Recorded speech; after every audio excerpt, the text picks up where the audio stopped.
What if the most controversial death in anime history wasn't a tragedy? What if it was a victory?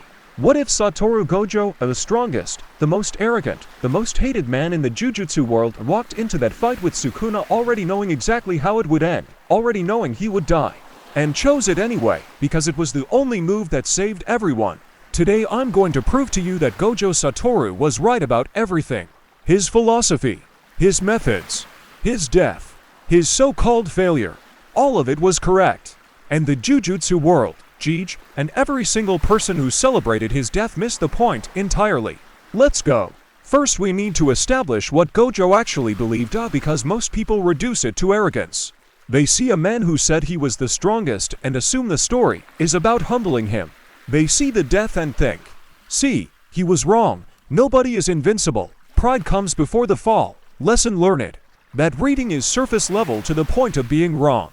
Gojo's philosophy was never about himself. It was a system, a specific, carefully reasoned argument about how the Jujutsu world needed to change and what it would cost to change it. Let me break it down into 3 pillars, because everything we're going to talk about today sits on these 3 foundations. Pillar 1. The current system is already dead. Gojo understood from a very young age that Jujutsu society, the higher-ups, the clans, the conservative structure that hoarded curse techniques as inheritance and suppressed genuine innovation, was not just flawed. It was terminally broken. It was sustaining itself by consuming the people inside it. He watched Haibara die. He watched what the higher-ups did to Riko Amine. He watched them try to have him and Gato killed because powerful independent sorcerers were more threatening to the institution than actual curses. He didn't become cynical about this. He became strategic. The system had to be replaced, not reformed. You cannot reform something that views you as a threat for being good at your job. Pillar 2. The replacement requires a generation. Gojo became a teacher not because he was forced to, not because he needed disciples to stroke his ego. He became a teacher because he identified the actual mechanism of change. You cannot kill the conservative structure directly, but it's too entrenched, to connected to old power and old money, but you can render it obsolete by producing an entire generation of sorcerers so capable, so philosophically different, so individually strong that the old system simply cannot contain them anymore. Itadori, Megumi, Nobara, these weren't students. They were the replacement civilization. Pillar 3. Someone has to take the hit. This is the part everyone misses. Gojo never thought he would live to see the world he was building. He knew what he was. He was the wall, the single overwhelming force that kept everything in stasis long enough for the next generation to develop. He said it himself. As long as he existed, things wouldn't change. He was too powerful to allow natural growth. The Jujutsu world had frozen around him the same way a river freezes when something blocks its flow. His role was to be the wall. And walls eventually get torn down. Keep those 3 pillars in your head because every piece of evidence we're going to walk through ties back to one of them. Now let's talk about Gato. Because you cannot understand whether Gojo was right or wrong without understanding what happened to Suguru Gato and what it means for the theory. Gato and Gojo started from the same place. Same school, same power level relative to their era, same disillusionment with the higher-ups. They both saw the corruption. They both understood the system was broken. The difference is what they concluded from that. Gato concluded that the non-sorcerer population was the problem. Remove them, elevate sorcerers, build a hierarchy based on power. His ideology was a response to genuine pain watching weak people continuously produce suffering that sorcerers had to die cleaning up, but his solution was monstrous. And it destroyed him. Not because the Jujutsu world defeated him. He was never truly defeated by the system he hated. He was defeated by the internal logic of his own worldview, which required him to become exactly the thing he despised: a person who treats other people as less than human based on a characteristic they were born with. Gojo watched this happen to his best friend. He did not become Gato. He stayed. He took the position that was on offer, the one inside the institution he despised, and used it as leverage. He became a teacher. He protected the students. He played the political game just enough to stay in place without surrendering his actual goals. That is not weakness. That is the hardest kind of strength. Anyone can blow up the system in rage. Gato did that. It cost him his soul and eventually his life twice, if you count Kenjaku wearing his face. Staying inside a broken system and trying to fix it from within while maintaining your values intact, that is what Gojo did for over a decade. And here's the brutal irony. Gedo's final moments in the Hidden Inventory arc flashback show him asking Gojo whether he chose the path of protecting everyone or killing non-sorcerers. Gojo says he'll walk his own path. At the time it reads as Gojo being evasive. Looking back, it's the clearest statement of his entire philosophy. He wasn't choosing between Gedo's option and the system's option. He was choosing a third path that neither of them had articulated yet, one that required patience, suffering, and the willingness to be misunderstood for years. Gedo was wrong, and it destroyed him. Gojo saw exactly why Gedo was wrong and built his entire life around avoiding the same mistake. Tell me again that Gojo didn't understand what he was doing. Now let's go to the culling game. Because this is where the theory gets uncomfortable. The culling game was Kenjaku's plan of centuries in the making, designed to merge Tengen with humanity and unlock a new evolution of cursed energy. It required the deaths of enormous numbers of people. It restructured the entire Jujutsu world into an open arena of violence. And on the surface, it looks like Kenjaku won. The higher-ups were dismantled. The old structure collapsed. People died in staggering numbers. But here's what I want you to notice. The culling game also forced every surviving sorcerer to operate independently, make real decisions under real pressure, and grow at a rate that peacetime Jujutsu society never would have permitted. Itadori survived things no first year should survive and became something entirely outside the old categories. Megumi developed and then was taken. Yuta came back from overseas and demonstrated a level of ability that the old clan system would never have produced. Kinji Hakari, who the higher-ups expelled because he was too difficult to control, turned out to be potentially unkillable. Gojo built these people. In the middle of a catastrophe designed by his enemy, the tools Gojo spent years forging were the ones that mattered. And then there's the Shinjuku showdown itself. Gojo fought Sukuna in Shinjuku in the highest stakes battle the series had shown. He pushed Sukuna further than anyone else ever had. He forced Sukuna to use Mahoraga, a Shikigami so dangerous that even Sukuna, in his full power, only barely controlled it. He forced Sukuna to bring out techniques that Sukuna himself admitted required him to adapt in real time. Gojo died. The strongest sorcerer in the modern era, the one person who was supposed to be unkillable, died. And the fandom collectively lost its mind. But let's ask the real question. What did Gojo's death actually accomplish? One had revealed Sukuna's real ceiling. Before Shinjuku, nobody knew exactly how strong Sukuna was in Megumi's body with a full complement of 10 fingers. Gojo's fight was the diagnostic. Every technique Sukuna used, every adaptation he made, every card he played fits now on the table. The people who come after know what they're dealing with. In military terms, Gojo was the reconnaissance that cost everything but returned the intelligence needed to win the war. Pit removed Gojo from the board in a way that forced the next generation to act. As long as Gojo was alive, Itadori and the others were operating in his shadow. Not in a damaging way, out in the way where you don't truly discover what you're capable of until the person you've been relying on is gone. Gojo knew this. It ties directly back to Pillar 3. He was the wall. The wall came down.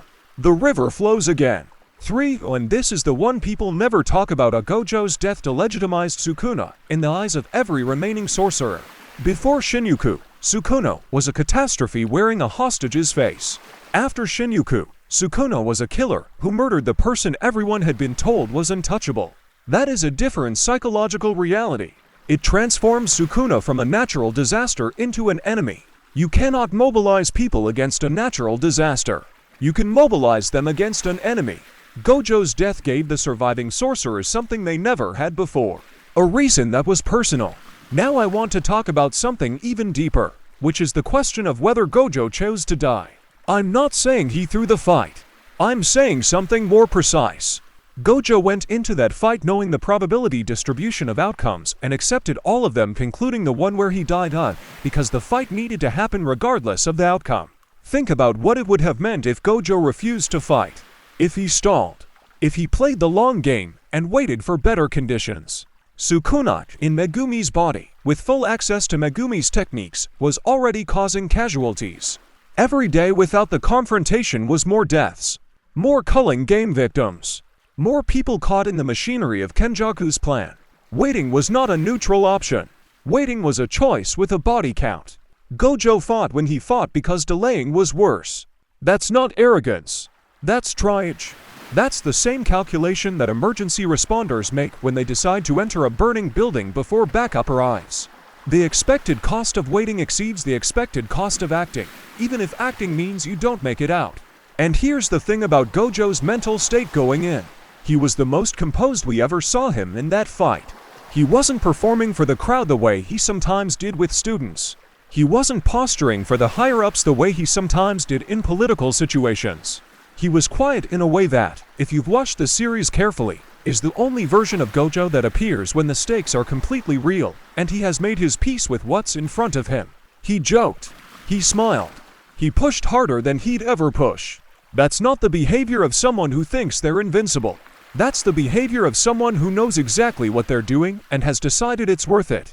Let's talk about what everyone got wrong about Gojo's teaching philosophy, because this might be the part of the theory that hits hardest. The criticism you hear constantly is that Gojo was a bad teacher, that he was too casual, that he didn't prepare his students properly, that he let Itadori get thrown into life or death situations too fast, that Nobara's fate and Megumi's fate represent a failure of his mentorship. This reading infuriates me, and here is exactly why. Gojo was not training his students to survive the Jujutsu world as it was. He was training them to survive the Jujutsu world as it was going to become. He couldn't tell them that directly because he didn't know the exact shape of what was coming. Kenjaku's plan was still unfolding, the culling game was still in the future, the merger was still hypothetical.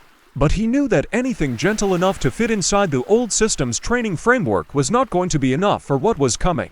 So he threw them in. He watched them nearly die. He let them make mistakes that left permanent marks. He did all of this with full knowledge that it was brutal, and that from the outside it looked irresponsible, because the alternative was producing students who were technically excellent and psychologically unable to handle actual catastrophe. Itadori Yuji as of the final arc is something that the Jujutsu world's normal training pipeline could not have produced. Not in a lifetime, let alone a school year. He processes death differently from any other character in the series.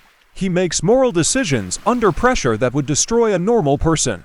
He keeps going after losses that would have ended anyone else. That is not talent. Talent you're born with. That is the specific output of being thrown into the impossible repeatedly by someone who believed you could survive it. Gojo believed in his students in the most demanding way possible, the way that looks like not caring because it asks so much. He was not wrong about them. Itadori is proving him right with every chapter. The tragedy isn't that Gojo failed as a teacher. The tragedy is that he died before he got to see how right he was.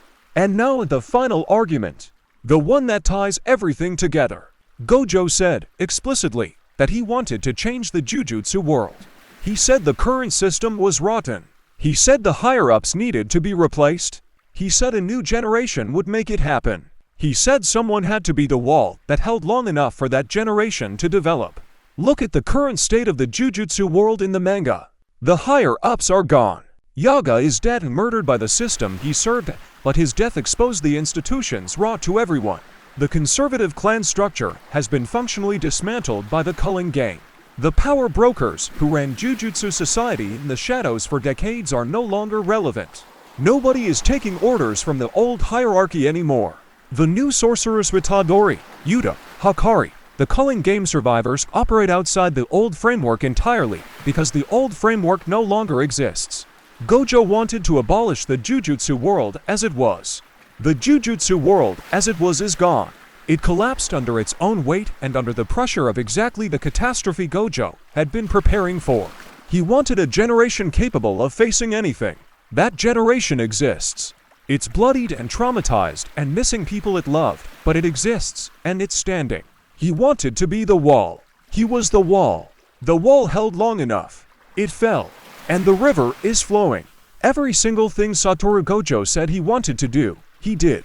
He paid the highest possible price for it, and he paid it without flinching, and he paid it with a smile that, if you go back and watch it now knowing everything that follows, is the most devastating image in the entire series, and not because it's sad, but because it's genuine. He meant it. He was at peace. He was right, and he knew he was right, and he died knowing it. The fandom wanted him to be humbled. Jeej gave him a death that proved him correct in every way that matters. That is not a failure arc. That is the completion of a thesis. Gojo Satoru was the strongest. He was also the wisest.